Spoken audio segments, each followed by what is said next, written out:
Tout a commencé à Abidjan, à l'âge de 10 ans, et après j'étais en équipe nationale tout jeune, avec les U16, U17, c'était pas à la CAN.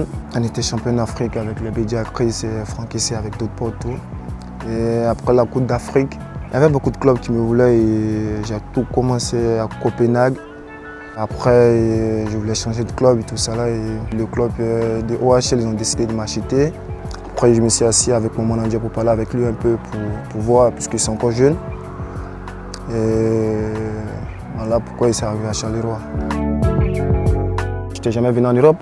Et la première fois que j'arrive au Danemark, c'était en hiver en plus. Il faisait trop froid et donc voilà, la langue, c'était un peu compliqué pour moi et tout. Après, j'ai trouvé un bon tuteur et tout ça là, qui parlait un peu français. Donc voilà, mais c'est adapté un peu.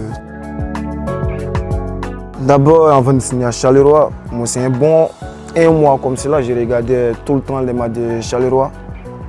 Et j'ai parlé avec beaucoup de joueurs. J'ai parlé avec Jérémy Perver, qui est un grand à moi, que je respecte beaucoup, en fait, qui m'a beaucoup parlé de ce club. Et avec mon manager aussi, et Bédia Chris, que j'ai parlé avec lui tout le temps, et Naza aussi. Donc voilà, ils m'ont expliqué un peu, chacun essaie de m'expliquer comment Charleroi est et tout. Voilà, c'est une famille et tout. Et dès le premier jour qu'ils sont arrivés à Charleroi, ils m'ont montré ça en fait.